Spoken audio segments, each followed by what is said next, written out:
لوگوں کی دلجوئیوں کا خیال رکھیں. ہمارا دین اس کی ترغیب دیتا ہے. تو پھنسے ہوئے کی گردن چھڑانا. حضور علیہ السلام کے ایک صحابی ہیں جن کا نام ہے حضرت عبد الرحمن بن عوف رضی اللہ تعالیٰ عنہ. جب مکے سے ہجرت فرما کے مدینہ تشریف لائے تو سب کچھ وہیں چھوڑ آئے تھے. حضور نے مواخات قائم کی. ایک انصاری کو ایک صحابی مہاجر کا بھائی بنا دیا اور کہا کہ تم نے اس کو کھڑا کرنا ہے. انہوں نے آدھے آدھے باغ دے دیے ان کو کہ ٹھیک ہے تو میرا بھائی حضور نے بنایا, آدھا باغ یہ تیرا ہوا, آدھا کاروبار تیرا ہوا. تو جو حضرت عبد الرحمن بن عوف کا بھائی بنا تھا اس نے کہا میرے بھائی بتا میں تیرے لیے کیا پیش کر سکتا ہوں. تو حضرت عبد الرحمن بن عوف نے کہا مجھے بازار کا رستہ دکھا دے, آگے میں جانوں اور میرا کام جانے. مجھے یہ بتا کہ کام یہاں کون سا مناسب ہے اور بس اتنی میری رہنمائی کر دے. پھر حضرت عبد الرحمن بن عوف جو زیرو سے چلے تھے انہوں نے اتنا پیسہ کمایا, اور سب سے مہنگی سخاوت اس دور میں نے عرض کی کہ غلام کو آزاد کرنا تھا.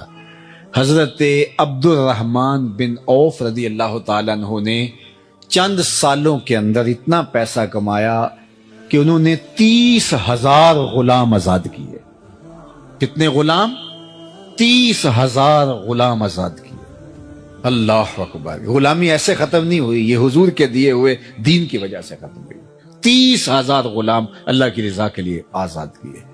میں اور آپ سوچیں 30,000 نہیں 3,000 ہی صحیح, 3,000 نہیں 300 ہی صحیح, 300 ہی نہیں 30 ہی صحیح, 30 ہی نہیں 3 ہی صحیح. ہم نے کتنے لوگوں کو ان کے پاؤں پہ کھڑا کیا ہے, محلے کے اندر رشتہ داروں میں غریبوں کو ان کے پاؤں پہ کھڑا کر دیا, ان کو مناسب سا کاروبار کر دیا. ہمارے پاس بڑی دولتیں ہیں, ہم نے کبھی کیا ایسا؟ اگر ایسا کیا تو ہمیں مبارک ہو. یہ حضور کی درسگاہ کے پڑے ہوئے لوگ تھے کہ صرف حضرت عبد الرحمن بن عوف اکیلے شخص نے 30,000 غلام آزاد کیے. تو ہمیں لوگوں کو, مصیبتوں میں پھنسے ہوئے لوگوں کو آزاد کرنا چاہیے. اس دور کی جو غلامی ہے, معاشی بحران ہیں, اذیت ہیں, اس میں لوگوں کو ان کے پاؤں پہ کھڑا کریں, ان کی ضرورتوں کی تکمیل کریں.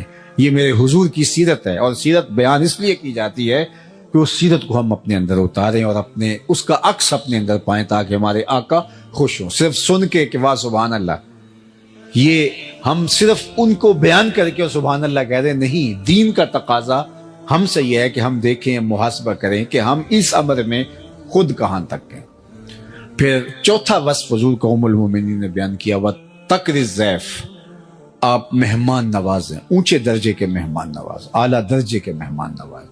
مہمان اپنی قسمت کا رزق ساتھ لے کے آتا ہے اور برکت چھوڑ کے جاتا ہے. ہمارا کچھ نہیں کھاتا, اپنی قسمت کا ہمارے دسترخوان سے کھاتا ہے, اور ہمارے دسترخوان سے کھانے کی وجہ سے ثواب بھی ہمیں ملتا ہے, عزت بھی ہمیں ملتی ہے, اور وہ برکت بھی چھوڑ کے جاتا ہے. اس لیے خوش دلی کے ساتھ مہمانوں کا استقبال کیا جائے, ان کو کھانا کھلایا جائے. اللہ اکبر. آدھا فقر حضرت سیدنا شیخ عبد القادر الجیلانی علیہ رحمہ و رضوان فرماتے ہیں, آدھا فقر بھوکوں کو کھانا کھلانا اور برہنہ بدن لوگوں کو لباس پہنانا ہے. باقی چلے, ریاستیں, عبادتیں, نمازیں, سجدے, تہجدیں, اوراد, اشغال, وظائف, یہ باقی آدھا بنتا ہے. صرف آدھا بھوکوں کو کھانا کھلانا اور برہنہ بدن لوگوں کو لباس دینا ہے. فقیر اس بات پہ راضی ہوتا ہے کہ اس کا دسترخوان چلتا رہے, اٹ کھڑک کے دکڑ وجے تتا ہوئے چلہ, آن فقیر کھا کھا جامن راضی ہوئے بلا. فقیر کا مزاج یہ ہے کہ لوگ آئیں اور اس کا دسترخوان چلتا رہے, اسے خوشی ہوتی ہے جب اس کے دسترخوان سے کوئی لقمہ اٹھاتا ہے.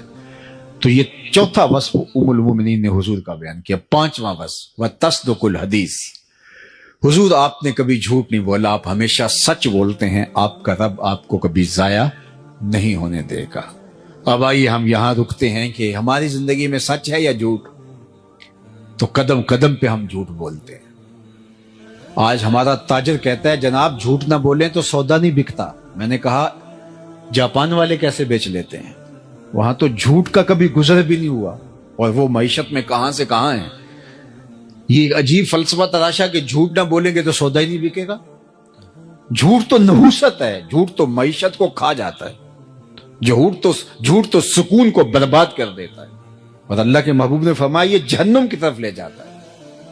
اور سنو حضور نے کیا ارشاد فرمایا, جب کوئی شخص جھوٹ بولتا ہے تو اس کے منہ سے بدبو نکلتی ہے جو عام لوگ تو نہیں سونگھ پاتے، لیکن اللہ کے نورانی اور حساس فرشتے اس کا احساس کرتے ہیں اور 1 میل پیچھے ہٹ جاتے ہیں۔ رحمت لانے والے فرشتے جھوٹ بولنے کی وجہ سے جو بدبو نکلتی ہے اس سے 1 میل پیچھے ہٹتے ہیں، اور سویر سے لے کر شام تک جہاں جھوٹ ہی ہو تو فرشتے کتنے دور جا چکے ہوں گے۔ باپ بیٹے سے جھوٹ بولتا ہے، بیٹا ماں سے جھوٹ بولتا ہے، ماں بیٹی سے جھوٹ بولتی ہے، بیٹی اپنے بھائی سے جھوٹ بولتی ہے، بھائی اپنی بہن سے جھوٹ بولتا ہے۔ تو ایک گھر سے اتنے لوگ جھوٹ بول رہے ہوں تو وہاں تو بدبو کے ببوکے پھوٹ رہے ہوں گے۔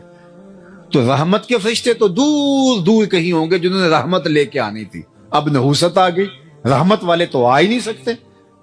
ہم نے کیا سمجھا کسی نے تعویذ ڈال دیے، کسی نے جادو کر دیا، ہم نے کیا سمجھا کسی نے ٹونا کر دیا، کسی نے بندش کر دی، اس لیے یہ سب کچھ ہو رہا ہے۔ یہ ہم نے سوچا ہی نہ کہ جھوٹ کی وجہ سے بدبو پھیلی ہے اور رحمت کے فرشتے ہماری گلی سے بھی نہیں گزرتے۔ اور ہم گئے پھر بابوں کے پاس، اور وہ جھوٹ کا پلندہ تو پہلے یہ جھوٹ کا سامان لے کے گٹلی باندھ کے بیٹھا ہوا تھا۔ اس نے کہا تم تو ویلے سے آ گئے ہو، اگر نہ آتے تو یہ تعویذ چل جانے تھے، ککھ نہیں رہنا تھا تمہارا اگر تم 2 دن لیٹ ہو جاتے۔ پھر ہر اتوار کو اس ملنگ، اس بابے، اس عامل کی جو ہے وہ کیا اس کو کہتے ہیں، ٹھیا کہہ لیں یا آج کل جو بھی لفظ بولتے ہیں، وہاں جا کے جو ہے وہ چوکی بھرنی پڑتی ہے۔ اور اتنے بد نصیب ہوتے ہیں، کوئی 3 سال سے نہیں نہایا، کوئی 4 سال سے غسل نہیں کیا، کوئی گالیاں بکتا ہے، کوئی جو ہے وہ بےہودگی پہ اتر آتا ہے۔ اور روز اخبارات کے اندر آپ دیکھتے ہیں کہ بابے نے کیا کرشمہ کر کے رکھ دیا، اور عزتوں سے کھیلنے والے یہ لوگ ہوتے ہیں۔ اور وہاں رش لگا ہوتا ہے، وہاں بھاگم بھاگ ہوتی ہے، کیوں جی یہ ہمارا مسئلہ اس سے حل ہونا ہے۔ وہ جھوٹ کا جو کاروبار لیے بیٹھا ہے، یہ تو مارکیٹ تھی جھوٹ کی، وہ پورا پلازا ہے جھوٹ کا، اور وہاں سارے وہاں پہنچ گئے۔ یہ کسی نے بھی نہ سوچا کہ ہمارے گھر میں بے برکتی کس وجہ سے ہے۔ جو تعویذ ہم نے ڈالا ہے وہ تعویذ تو جھوٹ کا ڈالا ہے، وہ جو کالا جادو ہوا ہے وہ تو مکر و فریب کا ہے۔ وہ ماں بیٹی سے جھوٹ بول رہی ہے اور بیٹی ماں سے جھوٹ بول رہی ہے، شوہر سے بھی پیسے ہتھیا رہی ہے بیوی جھوٹ بول کے، اور بچے ماں سے پیسے ہتھیا رہے ہیں جھوٹ بول کے۔ گھر جھوٹ کا دھندا ہے، دکان جھوٹ کا دھندا ہے۔ تو جب جھوٹ ہی جھوٹ ہوگا تو بدبوئیں پھوٹیں گی، رحمت کے فرشتے کہیں دور بھاگ جائیں گے، تو وہاں رحمت جنہوں نے لے کے آنی تھی رحمت، تو وہ رحمت لے کے نہیں آئیں گے تو وہاں نحوست ہی ہوگی۔ اور ہم نے سمجھا کہ نہیں یہ ہو گیا وہ ہو گیا، ادھر بھاگ گیا، پھر اس نے ہمیں جو ہے وہ قابو کر لیا، اور پھر وہاں چوکیاں بھرنے لگے۔ تو اللہ کے محبوب کی زندگی کیا ہے؟ وَتَصْدُقُ الْحَدِيث، حضور نے زندگی میں جھوٹ نہیں بولا۔ حضور سے پوچھا گیا کہ حضور مومن بزدل ہو سکتا ہے؟ فرمایا نہیں، بہادر ہوتا ہے۔ مومن ہو بہادر ہوتا ہے، لیکن ہو سکتا ہے کبھی بزدلی کر جائے، آخر بندہ ہی تو ہے، بشر ہی تو ہے۔ پھر دوسری مرتبہ پوچھا حضور کیا مومن جو ہے وہ بخیل ہو سکتا ہے؟ کہا نہیں، سخی ہوتا ہے۔ لیکن فرمایا ہو سکتا ہے کبھی بخل بھی کر جائے، آخر بشر ہی تو ہے۔ پھر تیسری مرتبہ حضور سے پوچھا حضور کیا مومن، یہ شاید اذان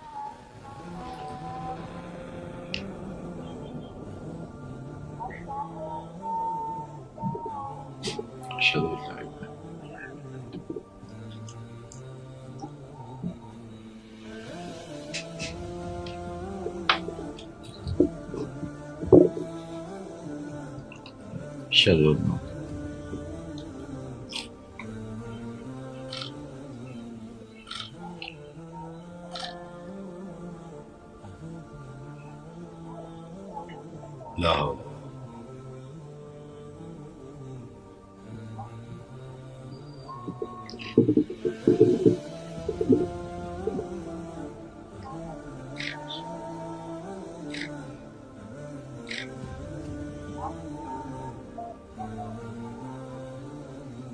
اللہ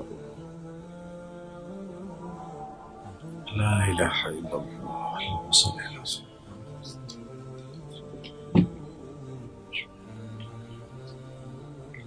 صحابہ جو۔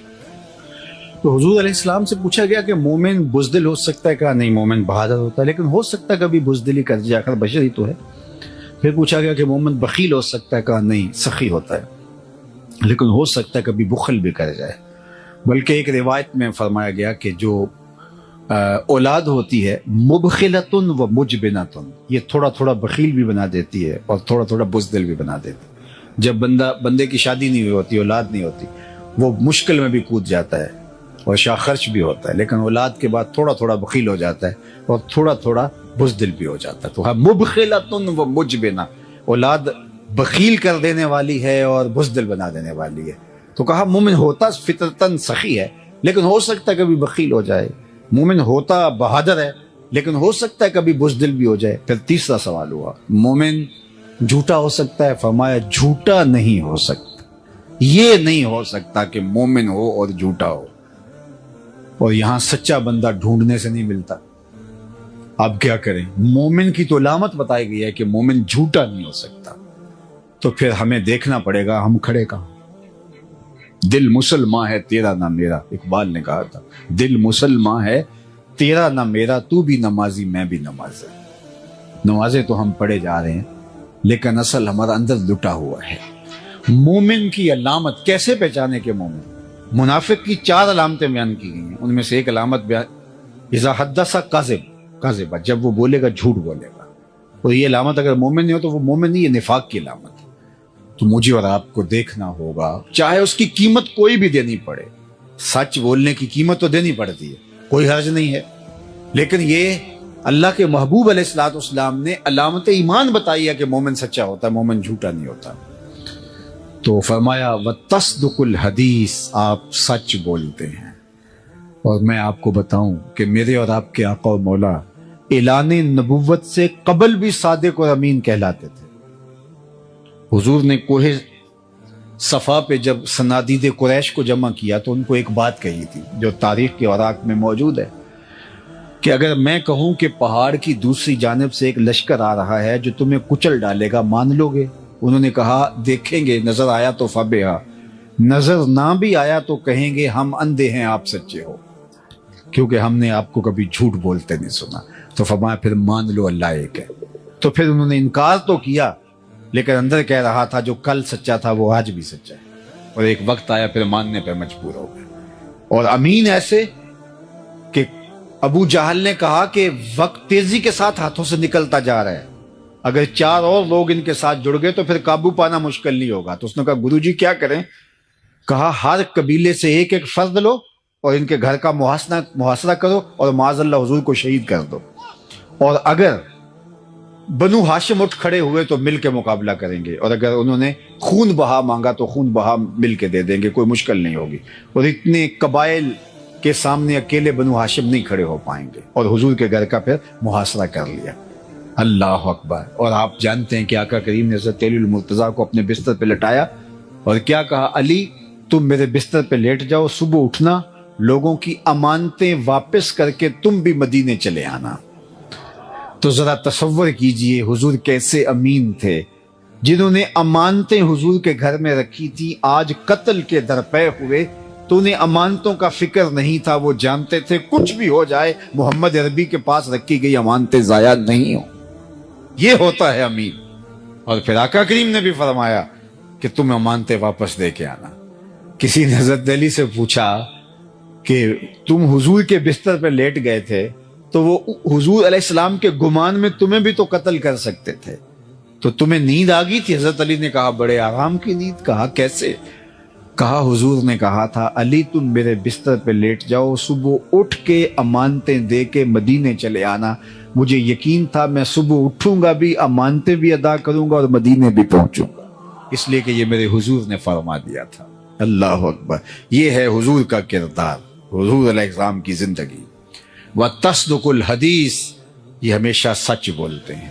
اور چھٹا وصف حضور کا وتعین علی نوائب الحق، ام المومنین نے کہا کہ جو حق کی راہ پہ لوگ موجود ہوتے ہیں ہم دیکھتے ہیں آپ ان کے ساتھ کھڑے ہوتے ہیں۔